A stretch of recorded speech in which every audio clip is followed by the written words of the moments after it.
शिवसेनेचा आज वर्धापन दिन आहे, मात्र या वर्धापन दिनाला विशेष महत्त्व प्राप्त झालेलं आहे, कारण ठाकरे बंधू एकत्र येणार का अशी चर्चा आहे। आपल्यासोबत भास्कर जाधव आहेत, शिवसेना ठाकरे गटाचे नेते। सर, आजचा वर्धापन दिन काहीसा वेगळा आहे, युतीची चर्चा आहे, काय वाटतं तुम्हाला? असं आहे की युतीची चर्चा आहे, ते अनेक चर्चांपैकी एक युतीची चर्चा आहे।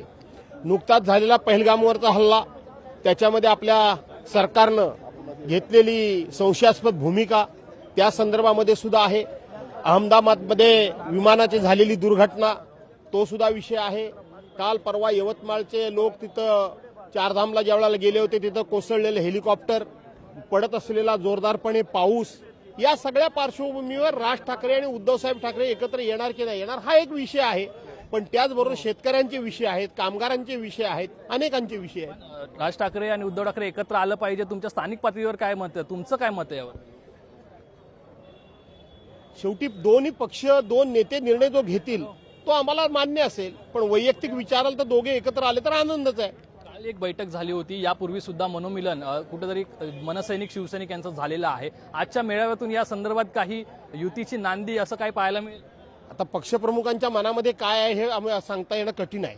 शेवटी आमच्यापेक्षा ते खूप पलीकडचा विचार करतात, खूप दूरवरचा विचार करतात, आणि दूरवरचा विचार करून त्यांना योग्य वाटेल तो निर्णय घेतील। 7 प्रतिसाद दरम्यान आता शिवसेना शिंदे गटाकडून सुद्धा राज ठाकरेंना आता जवळ घेण्याचा प्रयत्न झालेला आहे। परवाची बैठक जेव्हा घेतली मुख्यमंत्र्यांनी राज ठाकरे यांची, कुठेतरी चलबिचल राजकारणात दिसते। ते उद्धव साहेबांना एकनाथ शिंदे भेटले का? एकनाथ शिंदे हे उद्धव साहेबांना भेटले का? नाही भेटले। त्यामुळे आमच्या पक्षात चलबिचल असायचं काही कारण नाही। राज ठाकरेंना आता खेचायचा प्रयत्न मला माहित नाही।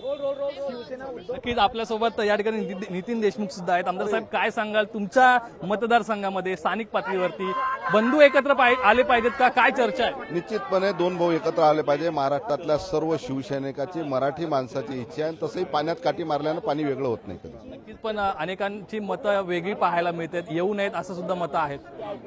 त्यांना तर वाटेलच ते, त्यांच्या मतदार बघितलं तर हे नितीन देशमुख आहेत, त्यांच्या मतदारसंघात सुद्धा काही अशी चर्चा आहे की दोन्ही बंधूंनी एकत्र यायला पाहिजे। एकूणच या ठिकाणी आपण शिवसैनिकांच्या या नेत्यांची, आमदारांची मतं जाणून घेतली, आणखी काही मतं असतील ही सुद्धा जाणून घ्यायचा प्रयत्न करू। मात्र वर्धापन दिनानिमित्त एकूणच विषय एकच आहे, तो म्हणजे ठाकरे बंधू एकत्र येणार का? कॅमेरा पर्सन लालचंद यादव सह स्वप्नील जाधव, लोकशाही मराठी, मुंबई। लोकशाही मराठी, ऐका, पहा, जागरूक रहा।